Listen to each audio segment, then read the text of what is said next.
Le débat sur l'attribution du titre de père de la nation au Togo continue d'alimenter les discussions sur la scène politique. Invité sur une radio ce dimanche 23 février, l'avocat et homme politique Jean Yao Videgli a livré son analyse sur cette question, en s'appuyant notamment sur ses ouvrages publiés en 1996 et 2007. Pour lui, la construction d'une véritable nation au Togo reste un projet inachevé. Selon Videgli, Sylvanus Olympio, premier président du Togo, n'a pas eu le temps de forger un véritable esprit national avant son assassinat en 1963. Sylvanus Olympio n'a pas eu le temps de créer l'esprit de la nation, a-t-il expliqué. Il rappelle que dans de nombreux pays africains, les frontières ont été tracées par les colonisateurs, ce qui a souvent conduit à la formation d'États avant même l'émergence d'un sentiment national.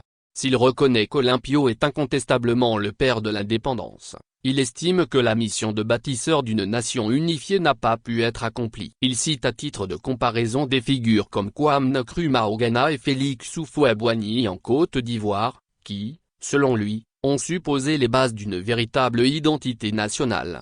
Videgli reconnaît par ailleurs le rôle de l'ancien président Gnassingbé Eyadema dans plusieurs domaines. Il est père de l'armée, il est le père de la stabilité, il est père de la diplomatie togolaise, a-t-il déclaré, soulignant ainsi l'influence de ce dernier sur l'histoire politique et institutionnelle du pays.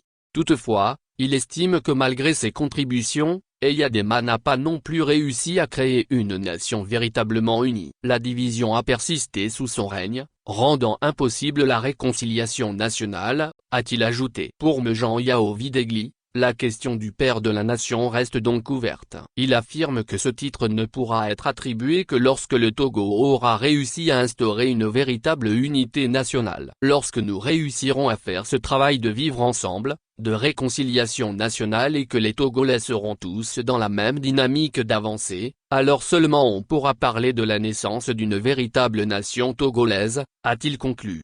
En attendant, la quête d'unité et de réconciliation nationale demeure un défi pour les dirigeants et les citoyens togolais. Article précédent.